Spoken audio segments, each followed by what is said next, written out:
All right, so as you can see, we are back on campus. I have been here about an hour and a half, and I've been pushing through and getting this writing done on what is generously called the introduction to the chapter. It's really like the opening. So I finished like shaping the lead in from me talking about the bits of Miall, just sort of introducing his theories and his liabilities, is what he calls them, of problems with hypertext fiction, and basically saying he sort of levels a challenge, as it were, that hypertext fiction needs to prove its worth. And I've basically said, I think visual novels need to do the same, so let me use these liabilities to prove why visual novels are interesting. And then outlining the three that I've picked out that I'm going to focus on. The first of these is the need to sort of click onwards or use the keyboard to navigate onwards, the idea that that interferes with literary reading. Then the second one is that hypertext fiction or visual novels can't draw you in emotionally like literary fiction can. And then the last one is this idea that the self is absent whilst reading hypertext fiction rather than being an integral part of the reading process, as with literary fiction. And then what I did today was I wrote up one of those. So I wrote up the first one. I've written about how I don't think that people have trouble reading short lexias now because we're used to reading Twitter and other social media and on screens, and I think actually everyone will be fine with it. And then the second part being that his idea that the choices that you make in hypertext fictional visual novels is undermined by the fact that you can go back. And I've written two things in response to that. The first of which is, they're designed to be replayed, so it's not really a problem if you can go back because you're going to go forward again multiple times, if you see what I mean. But then the other thing is that I think it misunderstands how choice-based narratives work. Because in any choice-based narrative, the choice is ultimately limited. Like, full agency is an illusion, whether it's in a visual novel or a video game or, anything where you have a narrative that branches out based on your choices. And then talking about how those narratives are actually ultimately braided, which I think is a wonderful term. It's from one of the Slay the Princess developers. And he talks about how it's always braided because otherwise it would just branch forever and you'd have to write 6 million words in order to tell any story. So yes, that's what I wrote up today. So then I've got the other two sections about it not being able to draw you in emotionally, and then this idea about the loss of self, and that's going to lead me into the main theme of the chapter. So I will see you again on Tuesday, probably, because I think what I'm going to do is I'm going to book this room again for when my mentoring is, because I'm remote for mentoring at the moment, and that way I can do my mentoring here. It's okay that I have to talk, and then, yeah, we can come back to it. This is voiceover Callie, speaking from the future. I want to fill in a bit of what happened in the weekend between me filming this first clip and the work that you're seeing me do in this part of the video, and the stuff that I'm going to show you afterwards, where I did things on what ended up being Monday. So, for a very long time in my life, I haven't been able to imagine any kind of future for myself. I had lots of ideas when I was a child about things I wanted to be. It was mostly an actor. Then I kind of wanted to be a teacher at one point, or I wanted to do all kinds of different things. But after around my late teens, early 20s, I really lost that because of where my mental distress went to. And when you spend pretty much all of your 20s not having a job, not doing all the things other people do, and having instead a dearth of self-belief and care about yourself, then it eats away at that ability to visualize a future. And this is something that also happens with any other kind of disability, because it's hard to see a future where things aren't still as hard as they are now. And I'm very much in that space at the moment. There is a part of me that knows that I love this. I love researching, I love thinking about things, I love finding things out, I love telling people about them. I really love getting to take these art forms that I know are beautiful and powerful and getting to show people just how beautiful and powerful they are, and how they've given me a space to see my own story told when I don't often get to see it in a lot of other places. I know that's important to me, but sometimes, and especially over this past weekend, it's been very difficult to see that as a future that I can have, enough that the effort that it will take to get there doesn't feel utterly impossible and overwhelming. Here in the UK, our autumn term starts about halfway through September, a little bit later for my institution, and I've got things coming up in that term, reading groups that tend to pick up again, other events and talks and so on. There will be more people on campus, there are things I want to do, like I'd like to go and join the university choir and things like this, so I can, well, get to sing again, but also meet people that don't live thousands of miles from me. As much as I absolutely adore my friends, they are thousands of miles from me. And I've also got a position shadowing the module convener for an undergraduate module, and I'm not going to give details about that specifically because I don't feel like it's appropriate, except to say that it's happening and I'm really excited about it, because it's a way for me to find out if I think teaching is something I could do and sustain without having to just go and try it 3 years from now when I've got my PhD and then just kind of hope that it doesn't destroy me. So I'm really excited about that, but I'm obviously very nervous as well. It was so nice to look at the syllabus for this module and find that actually I'm really familiar with loads of it, and I will feel confident being around people talking about it. And to see where I'd been added to the module and I'm listed as a non-marking teacher was really nice. But it's a lot, and it's a lot to try and push myself to get to that point when I don't feel like I can have that future, because I don't see myself as a person with a future.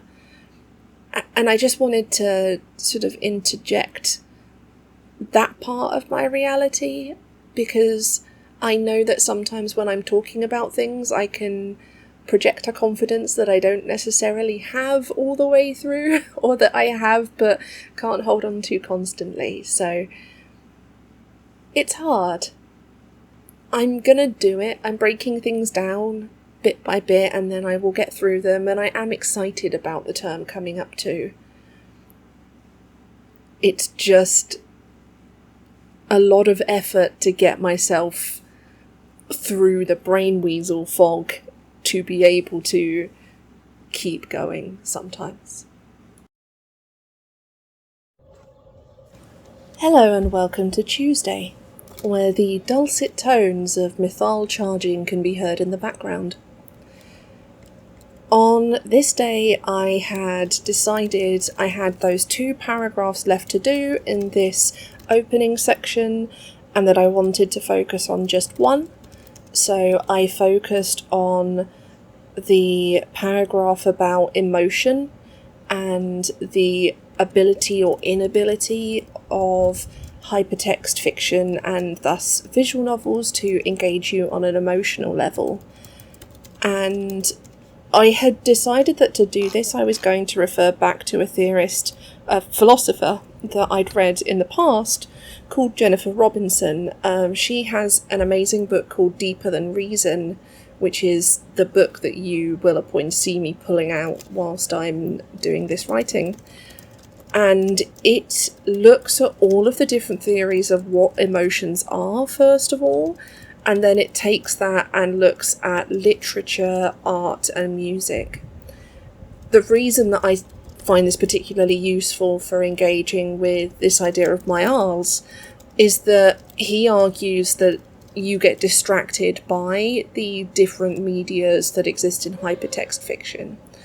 So I wanted to take something where someone has looked at how emotions are processed in relation to literature, but also in relation to music and art. Because obviously you've got a visual aspect then, and you've got an audio aspect then. And it was really reassuring to go back through Robinson's book and find that actually, yes, it is very useful. Because she goes through a lot of different theories of what emotions are. Things like emotions as judgments, emotions as physiological processes, emotions as us analysing and deciding what action to take, and those kinds of things. What she ultimately concludes, because that's several paragraphs of her going through different emotion theories, so I'm not going to regurgitate them now, and I don't do that in my thesis either. She basically concludes that emotions are a series of processes, and that includes things like a physiological response. It includes things like making a judgment of, is this harmful to me, for example.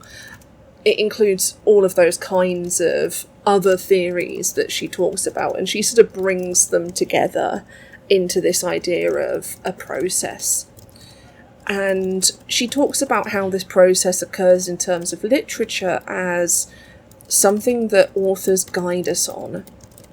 So one of the things I've always liked about Robinson's work, and something that I remember from when I first studied it, and this was years ago during my master's, is that she takes the idea that we gain practice in experiencing emotions by reading novels, and that we get to practice using our natural coping mechanisms for when we experience emotions that are difficult for us. And I like that she always says difficult emotions rather than negative emotions, because I think it's through reading that we can get better at processing those difficult emotions. And this is something that's achieved, she says, with the author as your guide.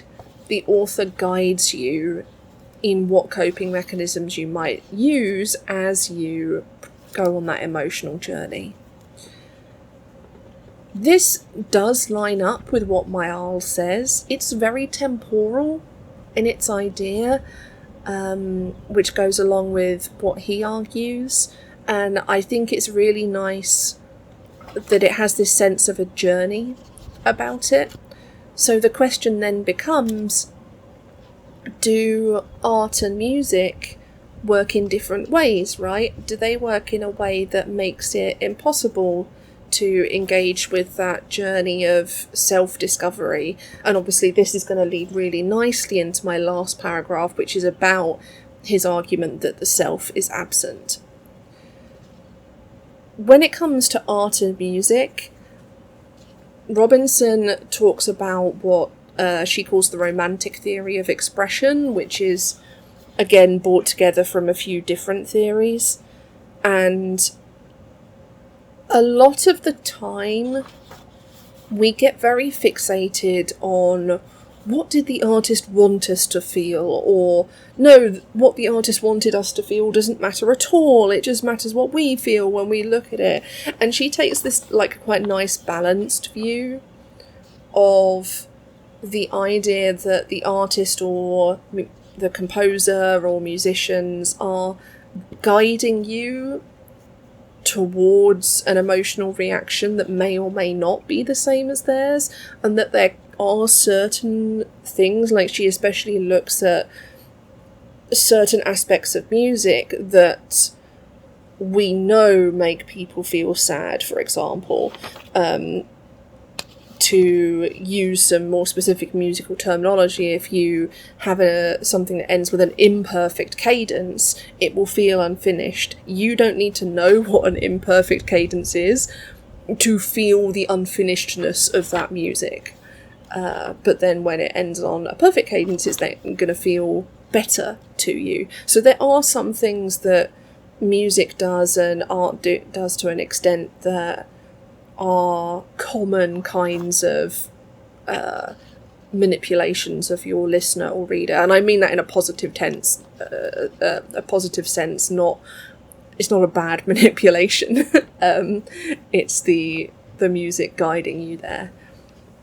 And essentially, although she concludes that it works in a slightly different way, she still sees it as this emotional experience, this emotional journey that you are taken on, that you are guided through by the music or the art or whatever it might be.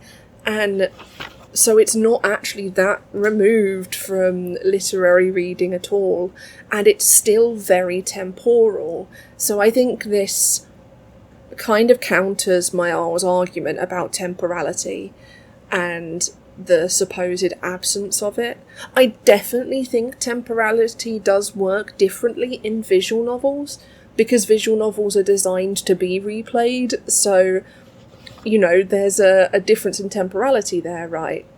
And something that I will go on to talk about in this final paragraph is both Robinson and Miall cite Antonio Damasio, who is a neuroscientist who did a bunch of research into, amongst other things, emotional memory. And it's really interesting that they both cite him, because Miall goes, well, you don't get to connect with that emotional memory if it's hypertext fiction. And it's interesting to see him seeing it as an absence of the self, whereas if you sort of take it from Robinson's point of view, she sees it as something that all of those kinds of mediums can evoke. So I'm definitely interested on Thursday, that will be, to dig down into that final paragraph and get that teased out a bit. And then I want to go through and look over this section as a whole. I need to go in and sort out all my references, because I've been half doing them as I go, and I should not be doing that long term. But yeah, it was really interesting to go through all of this and work through all of this, and I do feel like I am in control of where I'm going with it, and that it is a reasonably good position. After editing this video, and you're listening to me partway through the editing process as I record this voiceover, I'm going to start putting together more of a proper plan for the whole chapter.